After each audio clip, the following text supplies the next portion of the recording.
Bom dia, boa tarde, boa noite. Seja bem-vindo para mais um episódio aqui do Entre Mente Podcast. Hoje nós vamos falar de nutrição. Roda a vinheta.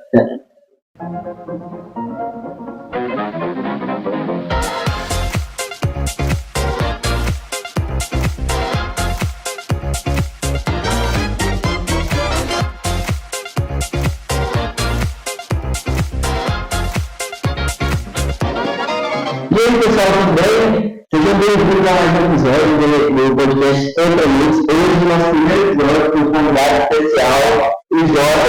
Pode se apresentar, por favor. Fala, rapaziada, meu nome é João Pedro, estudante de nutrição, estou agora indo para o 6º período. Queria agradecer a vocês essa oportunidade de falar um pouco sobre esse assunto de nutrição, que eu particularmente sinto que às vezes aqui na faculdade a gente fica um pouco limitado. Às vezes falar sobre um tema que a gente tem afinidade, que a gente sabe desenvolver melhor. Eu acho que vai ser uma parada bacana, estou bem animado. Que isso, a gente que agradece aí você concordar com o nosso convite, né, mano? Nosso primeiro convidado, a gente não vai nem te cobrar. Assim. Bom, mas a gente queria agradecer também a família, como sempre, né, que está fortalecendo nosso projeto aí, está liberando a sala pra gente, né, Henrique, a nossa coordenadora. E vamos lá, algum recado hoje? Não, né? Não, tá tranquilo. Só deixando claro que no primeiro episódio a gente falou que não iríamos limitar apenas para a psicologia, né? A gente ia expandir também para outras áreas da saúde, principalmente a nutrição, que casa bastante com a psicologia, sabe? É claro que a gente vai dar um enfoque na nutrição aqui, falar de dieta, da alimentação, de exercício também, mas provavelmente ao longo da conversa iremos ter ali algumas relações com a psicologia. Fechou? Show de bola. Sim, então vamos conversar. Tem um roteiro hoje. Só para começar com o básico mesmo, viu, galera? Perguntando aqui pro João sobre o que é nutrição, João. Começa falando aí, cara. Cara, bem basicamente, nutrição seria a ciência dos alimentos, do nutriente e como eles impactam, atuam no nosso organismo. E, querendo ou não, nutrição, saúde, qualidade de vida estão entrelaçados. Porque não faz sentido você querer ter um dia a dia ativo, uma vida que tem uma qualidade bacana, se você não começa do básico, se você não começa por meio da sua alimentação. Sim. E quando a gente fala de nutrição, cara, né, aí envolve dieta, restrição ali da alimentação, é só algo saudável? Quando fala assim, não, eu faço dieta, é só algo saudável ou, tipo assim, pode ser qualquer tipo de dieta? Cara, depende muito. E nutrição, saúde não envolve só alimentos saudáveis, porque a alimentação também envolve questões emocionais, questões culturais. E a partir do momento que você limita a sua alimentação a apenas alimentos saudáveis, de certa forma você fica carente, principalmente de relações interpessoais, sociais. Porque, querendo ou não, a alimentação é uma fonte de você socializar com alguém. Hoje, por exemplo, quando você vai dar um rolê com seu amigo, cara, normalmente o primeiro lugar que você marca é ir num barzinho, ir numa pizzaria, numa hamburgueria, e o alimento está ali com o intuito de fazer você socializar, cara. Não tem como você ficar preso apenas a alimentos saudáveis. E saúde é muito mais que isso, né, cara? Envolve equilíbrio, a questão da nutrição vai muito mais sobre o equilíbrio. Você saber dosar essa relação de alimentação saudável, uma vida que permita exceções. Então, de mal algum tem você consumir um doce, você tomar uma bebida alcoólica, desde que isso não se torne a base da sua alimentação, sabe? Então, por exemplo, se você segue 80% da sua vida de hábitos saudáveis, você se alimenta bem, você pratica exercício físico, você tem você se dá o luxo de poder fazer uma exceção ou outra num lugar esporádico, sabe? E eu vejo uma correlação também, mano, sobre isso, sobre o que a gente pensa na psicologia também, que é tipo assim, às vezes a pessoa tem um hábito ali, e o que vai definir se aquele hábito é ruim ou não é se está trazendo prejuízo para ela. Então, assim, às vezes a pessoa está comendo um doce, uma parada assim, mas não significa que é um vilão, né, velho? Muitas vezes até é muito frutífero a pessoa estar aproveitando daquilo ali, você fala, saindo para trocar uma ideia, com os amigos, né? Não, eu só posso comer alface e amêndoas. Cara, e a gente pode falar também sobre transtornos mentais. Transtornos alimentares, ortorexia seria essa obsessão por alimentos saudáveis. Isso. Por exemplo, uma pessoa que não consegue ir na casa do familiar porque não sabe como que a comida foi preparada. Isso daí já deixa de ser saudável, cara. Mesmo que sejam alimentos que de certa forma são positivos para a sua saúde, mas o comportamento dessa pessoa está sendo disfuncional. Isso, eu ia trazer isso mais também sobre o toque, né? Porque tem gente que tem toque, né? De vez em quando o João, galera, ele tem. Sigam o Instagram dele, qual é o seu Instagram? João Pedro Pessoa X. Isso, sigam ele, posta muitas dicas de nutrição, né? Sobre as rotinas dele também no stories. Aí às vezes eu brinco com ele, tipo assim, ó, mano, quanto grama de farinha você colocou aí? Aí ele fala assim, 15 gramas. Aí eu falo assim, ó, dei 3 passos a mais, vou ter que lançar mais 3 gramas hoje. Ele gasta, ele andou 3 passos a mais, vai ter que pôr mais 2 gramas de farinha. Mas, tipo assim, isso não foi de brincadeira, mas eu não duvido que tenha gente, né, mano, que existe esse toque, né, esse pensamento compulsivo de, tipo assim, ultra regrado, ultra, tipo assim, caraca, não posso comer uma granola a mais, porque já deu meu limite, né, mano? Cara, eu vejo que isso depende muito do contexto. Por exemplo, um atleta de fisiculturismo. O cara, ele usa a alimentação como meio para chegar a um fim. Então, o cara, ele tem uma dieta prescrita, as quantidades estão lá para ele seguir. E daí vai muito da mentalidade do atleta, de pesar tudo certinho, comer na hora certa, com o intuito de não errar, tá? Na hora que chegar no palco, o cara tá no 100% dele. Diferente de uma pessoa que não tem esses objetivos, sabe? É questão de contexto, cara. A gente tem que avaliar se está deixando de ser algo saudável, se está passando por um comportamento disfuncional. Sim. É bem comum com a galera que compete mesmo, né? Uhum. Não está mais em contexto esportivo, porque parece que essa rigidez com a alimentação é mais uma estratégia para diminuir a ansiedade dela, para ela se sentir mais preparada, né? Que ela percebe ali que vai conseguir ganhar a competição por meio da alimentação, porque querendo ou não é a chave, uma das chaves principais ali para você ganhar algum esporte, né? Seja no fisiculturismo, seja, sei lá, no basquete, no futebol. A alimentação ali é uma preparação ali fundamental, né? É como eu disse, né, cara? É um meio para você atingir o objetivo, né? Então, às vezes, você vê uns atletas de fisiculturismo, como Eduardo Corrêa, a gente já trocou até essa ideia, cara. Ele é um atleta de fisiculturismo, cara, que ele chegava perto da competição, ele pesava o arroz 4, 5 vezes para ver se deu a quantidade certa.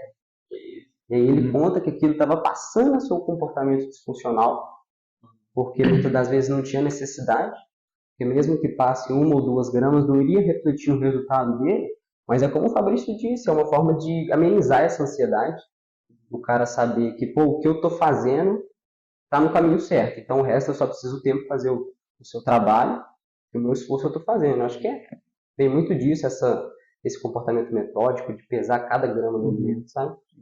E entra muito também no emagrecimento, né? Tipo, a galera tá... O cara que está emagrecendo, ele viveu um contexto ali onde o alimento se tornou algo perigoso para ele, né? Tipo, doce, alimentos mais calóricos mesmo ali, sabe? Então ele acaba tendo um certo medo com aquilo, então ele restringe, evita o máximo, aí ele começa a ter acompanhamento com o nutricionista, e ele fica com medo de errar na alimentação, evita locais, né? Porque ele está com medo de voltar a ser quem ele era antes. Cara, eu vivi bastante isso. Eu não cheguei a contar a minha história, né? Mas com 17 anos eu tinha 102 quilos, fui diagnosticado com obesidade grau 1, cara. E aí minha história na nutrição começou por conta disso. Aí comecei a me aventurar nesse meio de dieta, treino, entender mais sobre o assunto. Busquei ajuda de nutricionista, de treinador, só que de certa forma foi uma frustração para mim, cara. Porque acredito que o profissional que eu encontrei não era o profissional capacitado para me atender, sabe? Porque eu tenho muito disso, cara, que quando eu for atuar, quando eu for estar na prática clínica, eu não vou vender dieta, cara, eu vou vender acompanhamento nutricional. Porque a alimentação é um comportamento, cara. Então tem uma grande diferença entre você saber o que precisa fazer, né? Você realmente conseguir fazer aquilo. Tem vários vieses, vários confundidores que fazem você, às vezes, optar pelo caminho errado. Muitas das vezes a pessoa nem tem noção do porquê que ela faz aquele comportamento. E essa área do emagrecimento, né, por ser uma área, né, que inflige muito o sentimento das pessoas, né, até a autoestima, a aceitação social, ele é um tema que dá pauta para muito charlatanismo, né? A gente vê muito coach aí que pega esse assunto, né? Tipo assim, tem um impacto forte na vida das pessoas e, tipo assim, mano, você vai comer aqui 3 alimentos por resto da sua vida e você vai ter o resultado perfeito do corpo de Deus Uhum. grego, tá ligado? Cara, E é importante a gente ter na área e conhecer também os profissionais, até da psicologia também, que atuam na área alimentar, né? E que são pautados na ciência, né, mano? uhum. Baseando evidências ali que estão dispostos a prestar um trabalho digno e até honesto, né? Ético, né, mano? Uhum. Aí entra até a questão do emagrecimento, bom ponto, né, cara? Falar um pouco disso aí, porque realmente na internet você vê muita gente tentando Cara, estratégias muito rápidas, né, ali para resolver um chá verde, um são detox e fórmulas tal. milagrosas, né, cara? Às vezes um cara na internet te fala, pô, se você tomar um shot pela manhã, você vai perder 15 quilos em 2 semanas, cara. Propondo fórmulas mágicas, às vezes faz um certo terrorismo nutricional, demonizando o alimento. E às vezes, como eu disse, a alimentação vai muito além de só alimentos, né, cara? Envolve questões sociais, emocionais. Então, imagina uma pessoa que cresceu num ambiente onde pão era uma forma dela socializar com a família, sabe? Ah, vamos tomar um café à tarde. E aí vem um nutricionista na internet, fala, pô, você não pode comer pão, porque senão você vai engordar, você vai ter doença. Isso, de certa forma, acaba com a cabeça da pessoa, né, cara? Eu nunca tinha pensado por esse lado. Tipo assim, existe o contexto, né, mano, da pessoa, onde ela cresceu, por exemplo, sei lá, a questão de comer, igual você falou, pão. E, mano, uma coisa da nutrição, tipo assim, eu que sou de fora, eu pratico pouco esporte, eu não tô muito ligado a isso, apesar de querer estar, mas não conseguir. É que, tipo assim, mano, toda vez que eu vejo uma parada, é tipo assim, um cara falando, nossa, né, ovo é o melhor alimento do mundo. Uhum. Aí passa uns meses, tipo, mano, o ovo é o pior alimento do mundo, tá ligado? Cara, eu te indico a fugir desse extremismo, cara. Não existe melhor alimento, não existe pior alimento. Existe o porquê que você está usando esse alimento, em qual contexto ele está sendo inserido, sabe? Quando alguém demoniza ou endeusa muito um alimento, cara, pode ter certeza que o cara, de certa forma, está querendo se promover por trás disso. Uhum. Então é muito comum a gente ver na internet, por exemplo, se você tomar um copo de refrigerante, você tem que tomar 20 copos de água para fazer esse refrigerante sair do seu corpo. E não é assim que funciona, nós já temos órgãos responsáveis por fazer isso para a gente. Se isso fosse verdade, eu ia ter que tomar, tipo, um oceano de Mas é uma água, galera. Nossa, pô, muito legal a gente trocar ideia sobre água. Cara, esse negócio de 2 litros por dia, vamos justificar isso aqui. Porque, ó, eu tive pego 2 litros, aí todo mundo, né, me criticando, você tem que tomar água. Eu comecei a tomar água, velho, igual um resgatado de náufrago, tá ligado? E depois tive de novo. E aí nós tivemos um professor de fisiologia, o Marcelo, que ele fala para a gente que a gente tem, né, o hipotálamo que informa para o nosso corpo quando a gente está começando a ficar desidratado, que é quando a gente sente a sede. Uhum. E que, a depender de pessoa por pessoa, a gente perde mais água do que água, né? A rotina, o sistema, né, fisiológico da pessoa. Qual que é o parâmetro disso na nutrição? Tipo assim, existe uma regra, tipo assim, eu imagino que 2 litros de água seja a média. Cara, tem uma conta para você saber a sua necessidade de água diária. É 35 ml por quilo de peso corporal. Mas isso é muito variável também, cara. Depende do ambiente que você tá.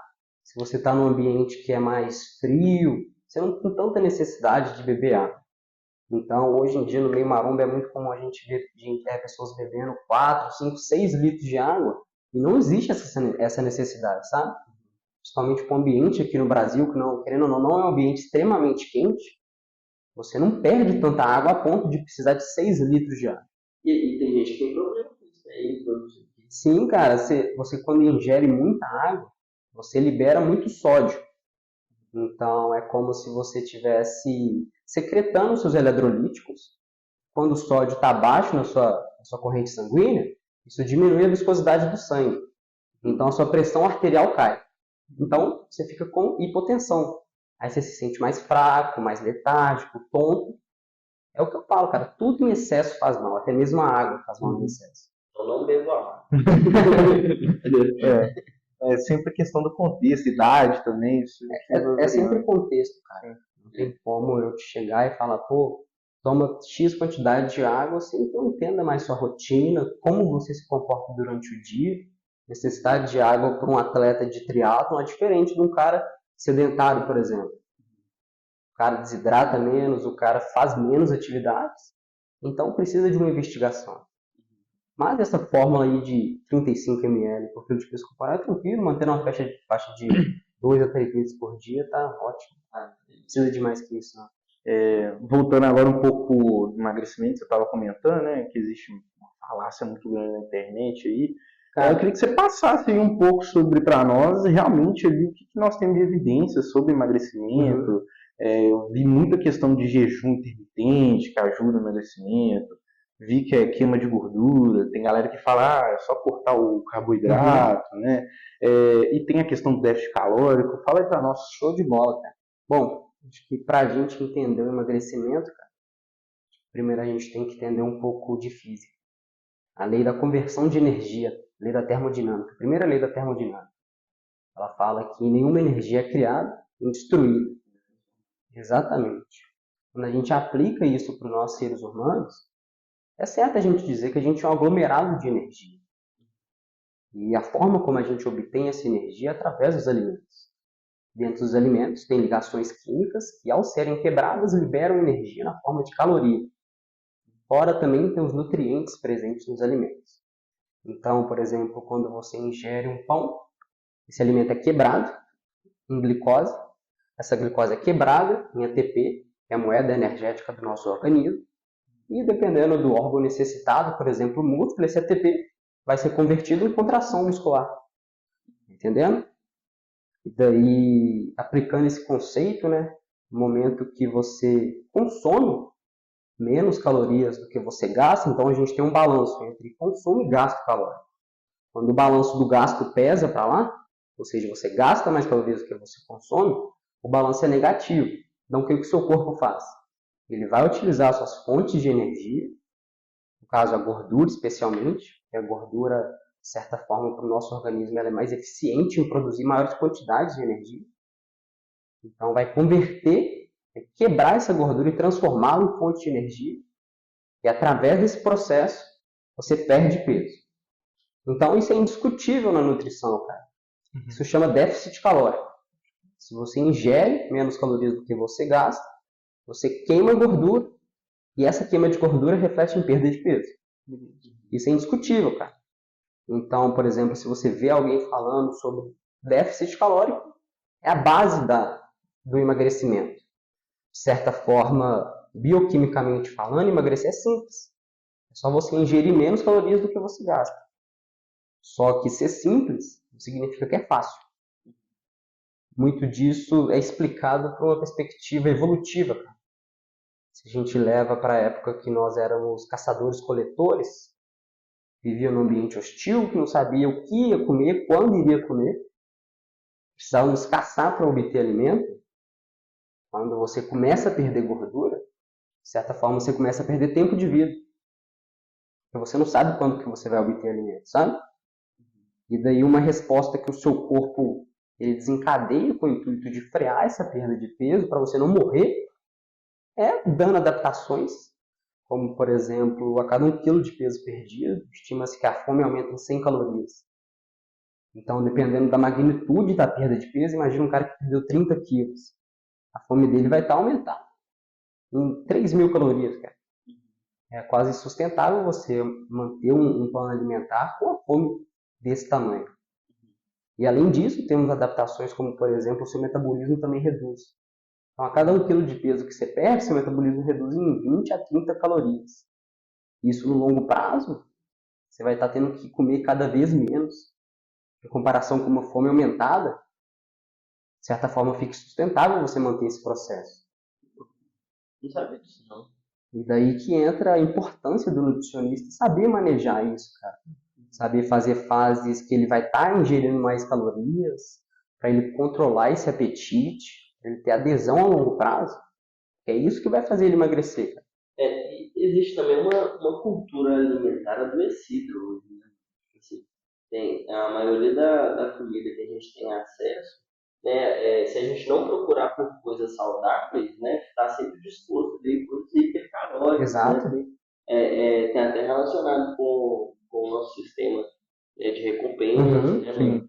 Cara, e isso entra muito com aquela questão de compatibilidade evolutiva, né, cara? Então, por exemplo, naquele ambiente onde não sabia o que comer, quando comer, esse comportamento de gerar essas adaptações a fim de te direcionar para comer, era uma coisa excelente, mano. Isso ia te fazer não morrer. Mas hoje em dia, como você falou, a gente está rodeado por alimentos hipercalóricos, hiperpalatáveis, que, como você disse, se comunicam com o nosso sistema de recompensa. Então, diferente de um alimento mais natural, esses alimentos, como você ingere, tem um reforço para você continuar ingerindo. Então, às vezes, mesmo que você esteja extremamente cheio, você tem um reforço. Então, pô, você pensa, com a barriga lotada, mas cabe mais um docinho. Que é um alimento que, de certa forma, te dá um prazer, te dá uma recompensa. E isso te faz comer cada vez mais e mais. É interessante, né, mano? Cabe muito no sistema de saciedade, né, cara? A gente sempre.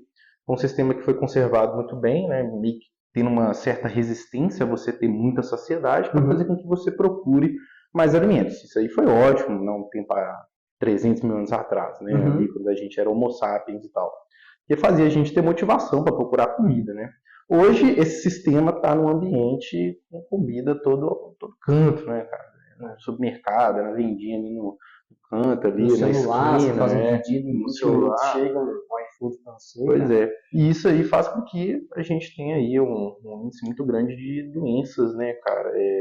Doenças crônicas não transmissíveis, né? Como diabetes, obesidade, né?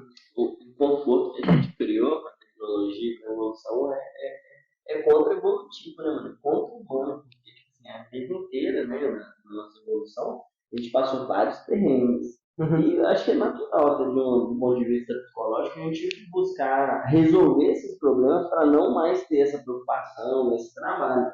Só que biologicamente a gente foi feito para isso, sabe? Então rola uma mão dupla aí de ganho e perda, né, mano? Louco essa questão evolutiva, né? É da hora, mano. É incompatibilidade evolutiva mesmo, cara. Então, em relação à obesidade, cara, que está tendo um índice muito grande mundialmente, né, mais de 50% da população, que você acha a respeito disso, né, mano? Como que você acha que pode resolver essas estratégias? O que está tendo esse alto índice de obesidade, né? Porque a gente está vendo a alimentação hoje com uma função muito de regulação emocional, né, cara? A pessoa fica triste, come, tá ansiosa, come, tá estressada, come, né? E acaba tendo essas consequências na saúde dela. Né? Certo. Cara, esse tema de obesidade é um tema bem delicado. Tem bastante confusão a respeito dele. Mas a explicação, de certa forma, rude seria a questão dos alimentos, a grande oferta de alimentos hipercalóricos, hiperpalatáveis, e o comportamento sedentário que hoje em dia está ficando enraizado na nossa sociedade. Então, antes, dos caçadores-coletores, que percorriam, sei lá, 40 quilômetros por dia, hoje a gente se dá o luxo de ir na padaria de carro, cara. Pedir para a Alexa ligar a luz. Cada dia mais estamos gastando menos calorias e consumindo mais. Então, quando a gente pensa no déficit, que é aquela relação de ingestão menor e gasto maior, quando a gente fala de obesidade, é o contrário. Você ingerir mais do que você gasta, de certa forma, é muito fácil. É extremamente fácil, principalmente com esses alimentos que mexem com as circuitarias neurais, que reforçam o consumo. E como você falou, a questão de muitas pessoas usarem os alimentos como uma forma de amenizar o estresse, regular uma emoção, isso colabora ainda mais com o comportamento, com o descontrole frente a esses alimentos. Quando a gente pensa em obesidade, o porquê disso acontecer, cara, é muito complexo. As diretrizes, os estudos que avaliam essas questões envolvem desde questões emocionais, culturais, sociais, psicológicas, porque, vou dar um exemplo para vocês que eu acho bem bacana, cara.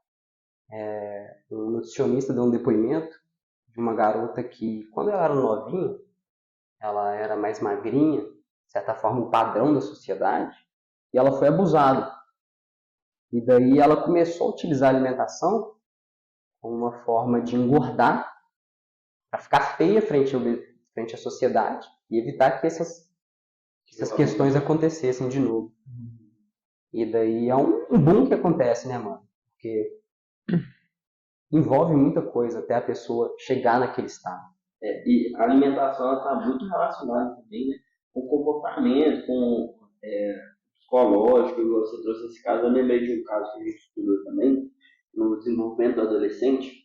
E na adolescência, o que rola? É meio que a época de ser rebelzinho, questionar. Então tinha uma garota também que ela era muito apegada à mãe, ainda se colocava nesse lugar de cuidado com a mãe, só que no aspecto alimentação foi onde ela começou a se rebelar. E a mãe era muito regrada com comida. Então, para desafiar a mãe, que é uma coisa normal da adolescência, começou a se alimentar de uma forma muito adoecida, Certo. sabe? E aí a mãe falou, não, né, você tá comendo muito isso, muito aquilo, e com uma forma de afrontar, de se rebelar e tal, ela começou a se alimentar mal. Então, tipo assim, a alimentação, ela tá muito relacionada até com o contexto psicológico de idade, né, com o contexto sócio-histórico, né, e também com os hábitos comportamentais já condicionados. Por exemplo, um cara que vai, talvez até cultural, o cara sempre almoça, e a família dele sempre falou que depois do almoço tem que comer um docinho, tá ligado? O cara fica Aí viciado entra como um nisso. aprendizado. É isso. O cara, ele entende que depois do almoço vem aquela vontade de doce, e por ele não entender mais sobre comportamento, ele não entende por que ele sente essa vontade. Mas com uma investigação, com essas questões aí culturais, você consegue identificar que foi um aprendizado, que em algum momento da vida dele, aquilo fez sentido.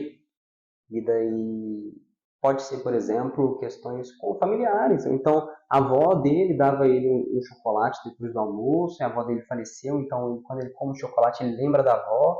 Quando você tem essa sensação, de certa forma, você quer se manter nela, isso faz com que você consuma mais ainda do que você normalmente consumiria, sabe? É um estímulo positivo, né? E a comida é muito fácil de ser um estímulo positivo. Muito, né? Você se saciar, você se aquecer, né? Você se sentir satisfeito. E a gente, às vezes, está em momentos que a gente tá mal, mano.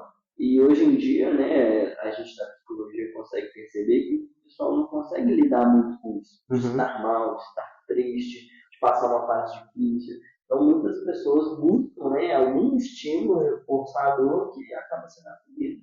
Cara, eu acho que isso vai muito do papel da psicologia, né, de educar essas pessoas, que fazerem elas entenderem que elas utilizarem os alimentos como uma forma de regulação emocional a curto prazo vai dar a ela uma sensação de conforto.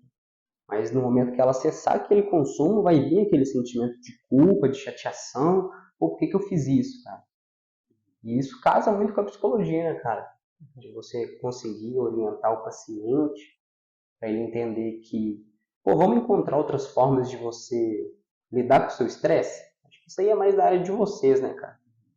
É uma pauta bacana. E a gente vê muito isso. Imagina, cara. É bem comum, né, cara? Tipo assim, principalmente é bem parecido com a droga mesmo, né? Tipo um vício, né? Claro que debate de vício com comida, eu acho que é uma coisa que é perda de tempo, né, cara? Eu acho que a gente não precisa ficar debatendo isso. Mas é uma coisa que a pessoa vê um reforço, né? Ela tem um gosto por aquilo, porque resolveu um problema, ela estava estressada, resolveu ali o estresse dela e ela achou que maneiro. Então todo dia ali ela toma um vinhozinho, ou pede um hambúrguer, né? Para resolver essa questão que ela está tendo com o trabalho, com a família, sabe? Então vem aí o trabalho da psicologia, né? Não de fazer ela parar de comer aquilo, né? Igual você falou, educar ela, mudar a visão que ela tem sobre o trabalho, mudar a visão que ela tem sobre a família, fazer com que ela crie outras interpretações. E aí foi uma coisa que eu te falei antes, né, da gente começar a conversa, que o psicólogo também deve ter como, um protocolo multiprofissional de direcionar para o nutricionista, né, cara? Porque quem vai reeducar a alimentação ali são vocês. É profissional da nutrição, né, cara? E daí, fugindo um pouco desse meio da psicologia, a gente fala também de obesidade, o ambiente também influencia onde a pessoa nasceu. Então, se a gente imagina desde a gestação de uma pessoa onde a mãe teve um alto consumo de açúcar, gordura, isso já vai impactar, por exemplo, na microbiota dessa criança. Então, já vai ser uma pessoa mais suscetível a escolher o doce ao invés da fruta. Uhum. E imagina essa criança no decorrer da vida dela, onde ela vive em um ambiente de pessoas que também são obesas, e ela foi ensinada a se alimentar dessa forma. Então, a usar o alimento como uma forma de regular. Então, a criança está chorando, o pai dá um pirulito para a criança parar de chorar.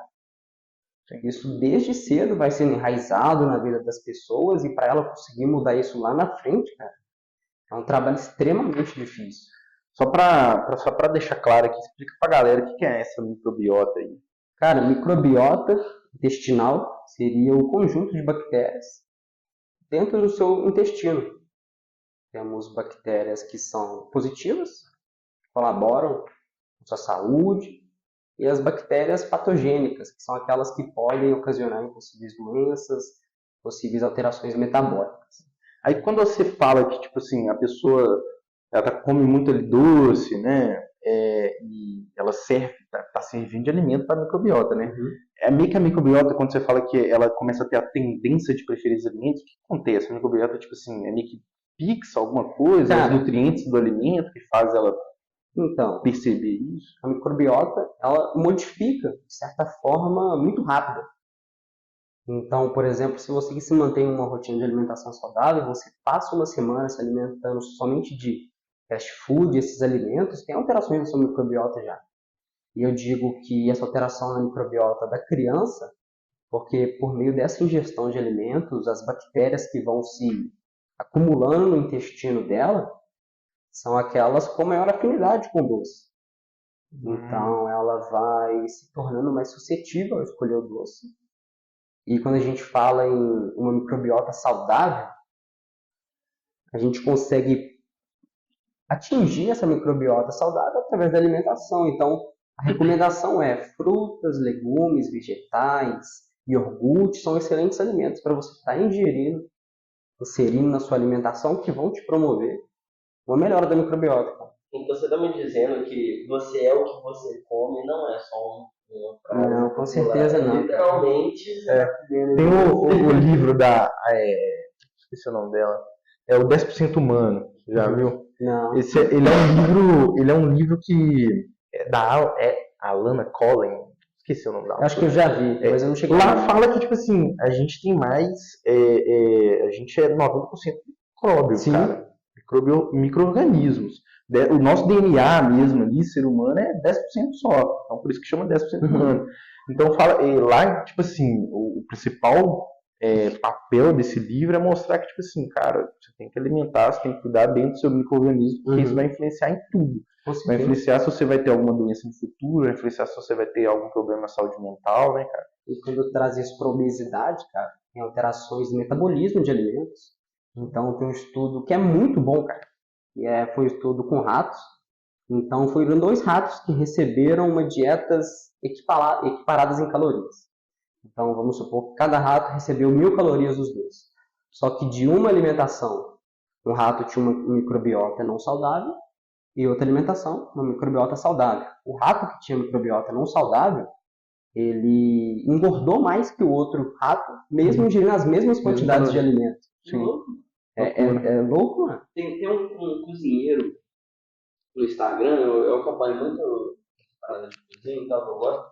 E aí ele faz uns pratos, mano, bonitão, tipo uns bolos de chocolate e tal, não sei o quê. Aí ele fala, isso aqui tem tantas calorias. Aí, mano, ele vem, tipo, uma bacia gigante de fruta, aí traz um monte de coisa saudável. E aí, mano, as calorias se equiparam, só que a quantidade de comida saudável, tipo assim, claro, infinitamente maior. Muito maior, véio. Você não conseguiria comer, sabe? E o bolo ali, tipo assim, eu falo, nossa, máximo uns 8 bolos desse, Cara, isso entra como densidade calórica. Então, por exemplo, 2 quadradinhos de chocolate vai ter, por exemplo, 100 calorias. E quando você coloca essas mesmas 100 calorias, por exemplo, no morango, daria 300, 400 gramas de morango, que seria uma bacia desse tamanho. E, de certa forma, é uma forma de você conscientizar as pessoas sobre essa relação de calorias, mas não você incentivar que você não pode comer esses alimentos. Mas que você precisa ter atenção na hora de consumir eles. Aquele biscoitinho do índio, sabe? Aquele recheadinho.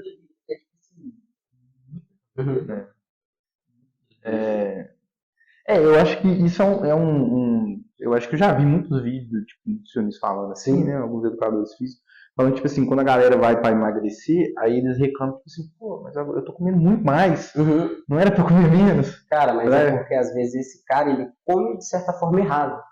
Então ele opta pelos alimentos que são calóricos, muito calóricos, ao invés dele ir para esses alimentos que são saudáveis e que permitem ele comer o maior volume alimentar.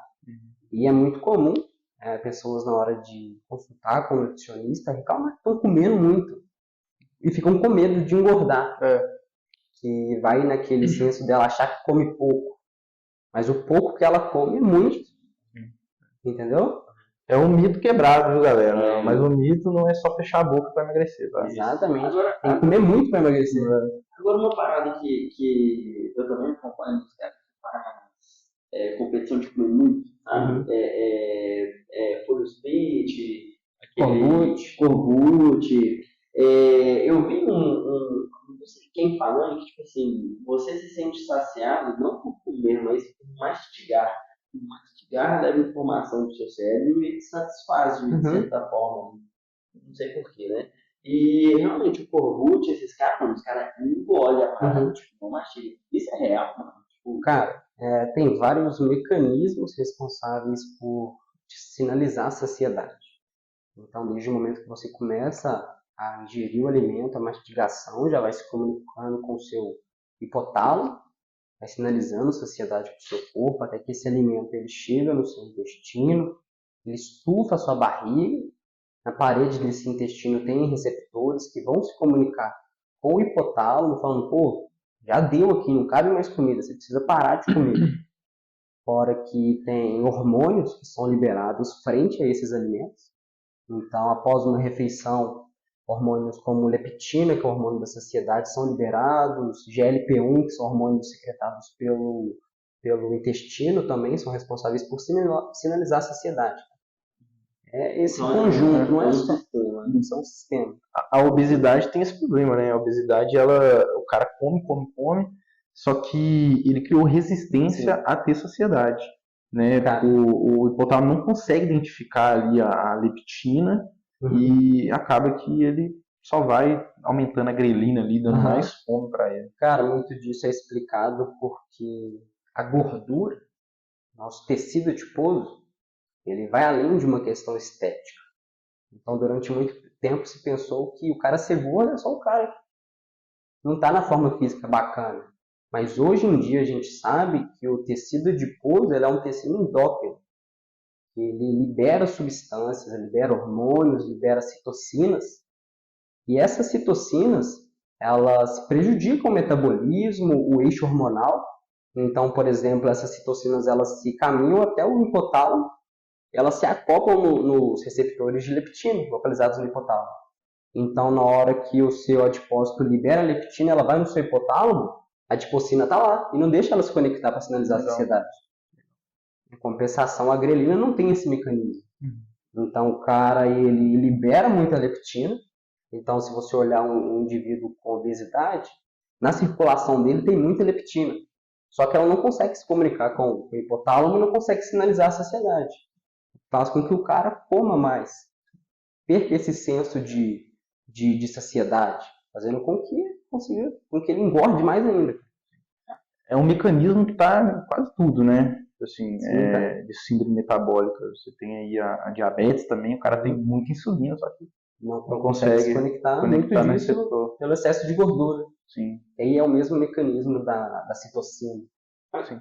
Agora colocando um espelho nessa conversa, pensar que, tipo assim, antigamente, quem tinha um porte físico mais gorduroso era mais aceito socialmente. Eles entendiam que, tipo assim, o cara tem mais grana, fartura e tal.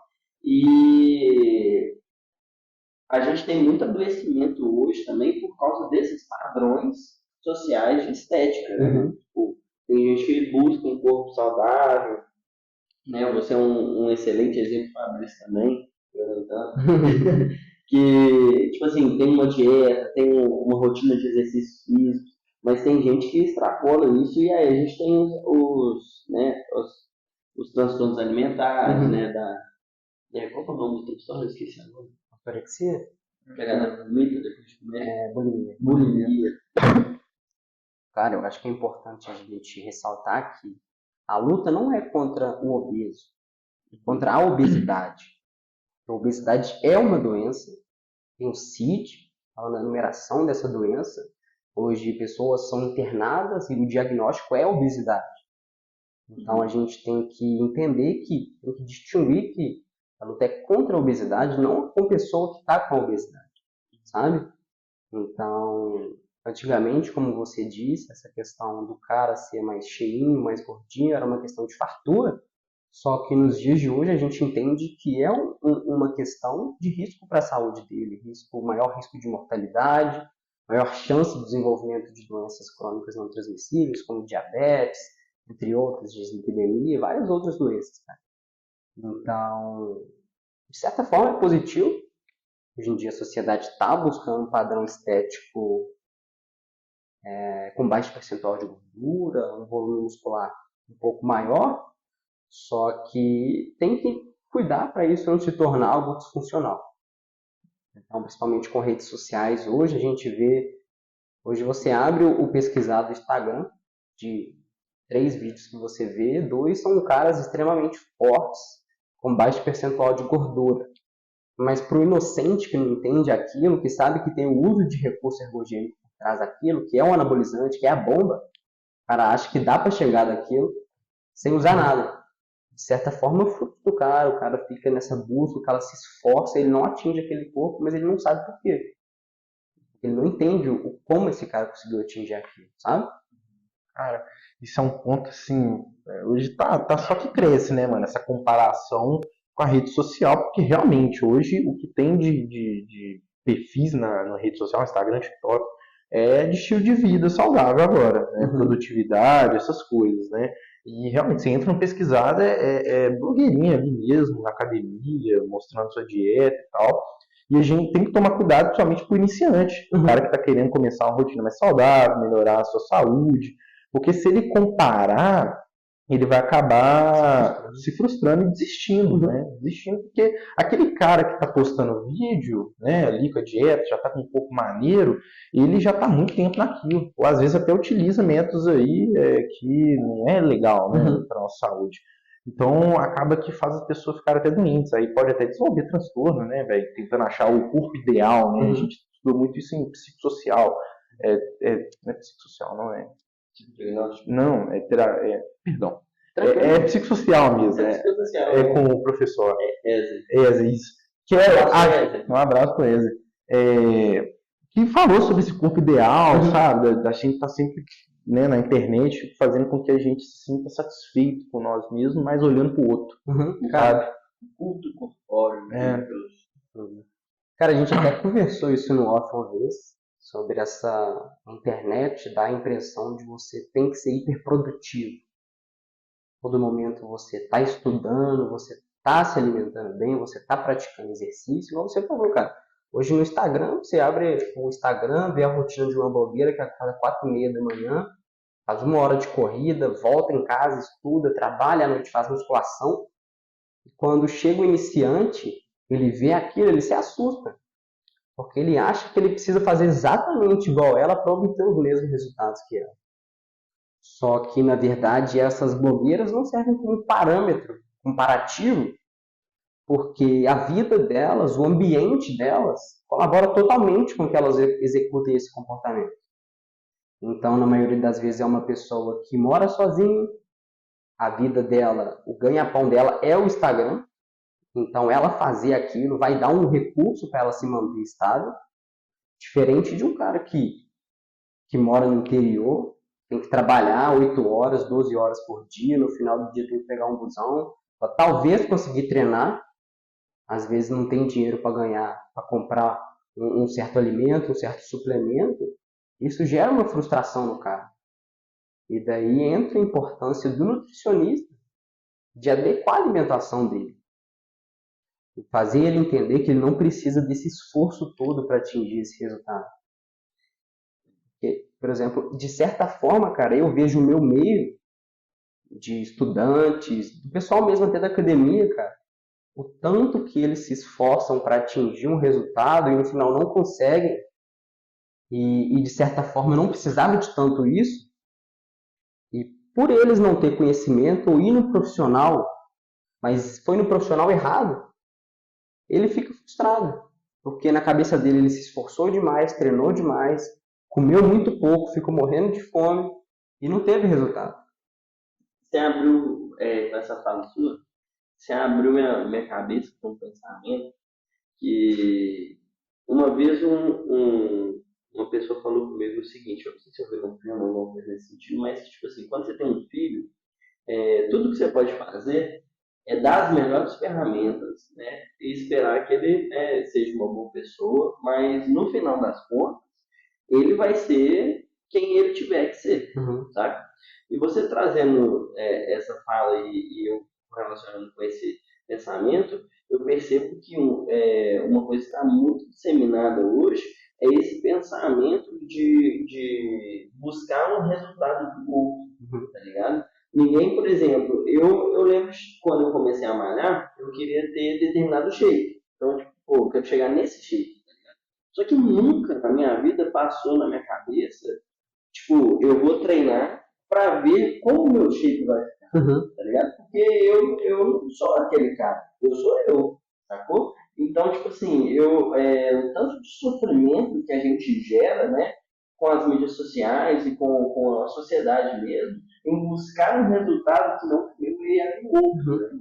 Então, cara, esses dias me perguntaram na academia qual que era o meu objetivo de shape, né, cara? E aí, se um tempo atrás, com certeza eu ia falar, pô, eu quero ser o shape, mano. E eu tive uma resposta que, de certa forma, até me surpreendeu, cara. Eu quero ver meu shape daqui 5 anos, cara. Daqui 10 anos, como é que eu vou estar? Tipo, se eu continuar nessa pegada, sabe? Ninguém natural, né, mano? Tipo assim, naturalmente, seu corpo vai ter uma forma. Você vai evoluir, mano. Exatamente. É inevitável que isso aconteça. E isso é motivador, cara. Se imaginar daqui 10 anos, até questões de estudo, mano. Imagina até uma parada que, tipo assim, dá uma curiosidade, até às vezes uma motivação para você treinar, de você, em vez de buscar algo inalcançável do shape do The Rock, sei lá, você pensa, pô, mano, eu vou malhar aqui por 3, 5, 10 anos para ver como eu serei, sabe? Tipo, naturalmente. Isso é muito doido de ver. Mas acaba que com as mídias sociais o pessoal acaba indo pro outro lado, né? Perdendo a visão de si e vendo só o outro, né? Então, Instagram, em vez de pôr um monte de postagem, aí coloca um espelho. Tem que tomar cuidado com isso aí, cara. Porque a pessoa acaba ficando doente, né, cara? O cara fica muito... Ele gera uma certa compulsividade ali, né, com a rede social, pra, tipo assim, eu vou fazer dieta igualzinho daquela pessoa, né? Eu vou fazer o mesmo treino que aquela pessoa, né? E você vê, muitos conteúdos são isso. O que eu como no meu dia todo, meu treino de segunda, e isso é feito pra galera se inspirar mesmo. Legal, não tem problema nenhum, você pode se inspirar, cara. Só que você tem que ter noção que a sua rotina altera. Sua vida Suas altera. necessidades de alimentos são diferentes. São diferentes. Às vezes você fica doente uma semana ali, tem que mudar sua alimentação, tem que mudar seu modo de treino ali. Às vezes você tem que ficar parado mesmo, né? Então, realmente, a gente tem que ficar focado em si, cara. A gente chama isso de motivação intrínseca, né? Quando você olha para aquele comportamento seu e aquele próprio comportamento é o reforçador. Né? Você cria ali uma expectativa nele de que vai trazer uma satisfação pessoal em você, sabe? É o cara, tipo assim, eu vou esperar o resultado, não vou esperar o resultado do outro, eu quero saber do meu, né? Cara, e aí vem muito da importância de você achar um profissional pautado na ciência para ele te orientar da melhor forma e adequar o plano alimentar de acordo com as suas necessidades. Porque é muito comum no meio da academia, às vezes, você associar aquele cara que é forte como dono do conhecimento. Só que, de certa forma, isso é um pensamento ignorante, né? O conhecimento não está no braço do cara. E daí acaba que as pessoas erram muito nisso de nesse cara que tem o shape, achando que ele vai ser a solução dos problemas dela. De certa forma, esse cara, às vezes, não é um cara que se esforça para buscar conhecimento, não é um cara embasado na ciência, que sabe distinguir o que funciona e o que não funciona. Porque quando a gente fala em shape, cara, existem dois pontos que são extremamente relevantes. Existem a genética da pessoa. Então, às vezes, vai ter o cara que, mesmo que treine durante 10, 15 anos, você vai ver o shape do cara e o cara não vai parecer que treina. A gente chama isso de low response. O cara tem baixa responsividade ao treinamento. E tem outro extremo, que é o cara que o cara entra na academia e ganha 5 quilos. A gente pode botar o caso do Ramondinho. É um cara que tem a genética absurda. E também tem outro ponto, que é os usuários de anabolizantes. Então, de certa forma, os usuários de anabolizante, eles têm uma maior margem para erro. Eles não precisam se esforçar tanto quanto o cara que não usa para atingir o mesmo objetivo. Tá entendendo? E daí vem a importância, como eu disse, da pessoa ter esse entendimento e saber que o profissional certo, que vai guiar ela em busca do shape, do objetivo estético que ela tem, é o profissional embasado na ciência, que estuda, que vive aquilo também, a importância da coerência, de você entender as dificuldades do seu paciente, né, cara? E tentar fugir dessa desinformação, desse charlatanismo, né, cara? Só pra. A gente já tá chegando no fim, galera. Foi uma conversa da hora pra caramba. Não tem. Nem viu o tempo passar. Só queria finalizar aqui com uma pergunta, cara. Tipo assim, pra galera que quer começar a fazer uma dieta, quer começar a se alimentar melhor, fazer exercício físico, o que você acha que é mais difícil nisso? E aproveitar para dar umas dicas aí, umas estratégias, né? Pautado no ambiente mesmo ali, modula aquilo, faz. Cara, eu acho que o primeiro passo para você começar a praticar um exercício físico é achar um exercício físico que você gosta de fazer. Então, não cai nessa pira de academia, de musculação, que exercício físico não é só isso, e às vezes você ficar muito bitolado com a musculação gera um comportamento disfuncional. Eu acredito que o primeiro passo é você identificar um esporte, um exercício que você se sinta bem em realizá-lo, e daí vai as questões de motivação, né? Você entender o porquê que você está fazendo esse comportamento. Então, quando essas motivações ficam mais claras, fica muito mais fácil de você seguir esse plano, né? Se você entende que é por saúde, se é por um motivo estético, isso te ajuda a se manter durante um longo período de tempo, cara. E daí vai a modulação do ambiente, né? Então, se você quer fazer musculação, no dia anterior você já deixa sua comida arrumada, sua cama, seu tênis já do lado da cama, as roupas separadas, né, cara? E se dá o trabalho só de ir pra academia, entendeu? E de alimentação saudável, investe no básico, né, cara? Dentro da sua realidade, arroz, feijão, frutas, legumes, leite, iogurte, carnes magras, fontes de gordura como, por exemplo, azeite de oliva, vai fazer um franguinho, grelha a frigideira com óleo de soja, cara, tá show de bola. Acho que é isso aí. Isso aí. E acho que a gente vai precisar de marcar uma segunda coisa. Não. Falta muita coisa. Anabolizante é vilão ou herói? Como é que é? Anabolizante é vilão? É vilão. Pois é, então a gente tem que pensar nisso. Porque antes era demonizado. Hoje em dia eu tô vendo várias conversas super abertas da parada, tá ligado? Por nutrição e cozinha, tá ligado? O cara tá falando com uma azeitinha de frango, tá ligado? Da hora, mano. A gente vai ter que marcar um segundo encontro. Sim, show de bola, meu anime, fechou. E se você chegou até aqui, qual que vai ser a palavra de hoje? Vai ser azeite. Comenta azeite aí, você chegou até o final. Até aqui. Pessoal, muito obrigado. Queria agradecer mais uma vez. Valeu, João. Aceito o nosso convite aí, né? Sim. Foi muito bom o papo, né, João? Muito obrigado por ter vindo. Acho que foi muito frutífero aí pra galera, tanto da psicologia quanto da nutrição e da área da saúde completa, porque a gente não ficou muito objetivo, assim, né? A gente expandiu, né, o conhecimento aqui. Acho que é o mais da hora, é isso. Cara, eu que agradeço a oportunidade. De certa forma, eu fiquei um pouco nervoso, né? Mas acho que deu para eu falar o que eu gostaria de falar. Foi uma oportunidade muito bacana de eu poder desenvolver mais sobre um assunto que eu gosto, que eu tenho afinidade. Como eu disse aqui, a gente fica um pouco limitado. E se estiver próximo, cara, com certeza eu animo por Tamo dentro. junto.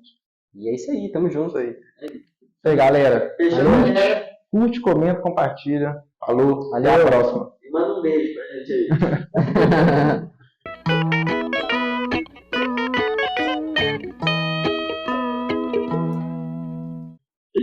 Boa, mano. Valeu Show de demais. bola, mano. Tamo junto.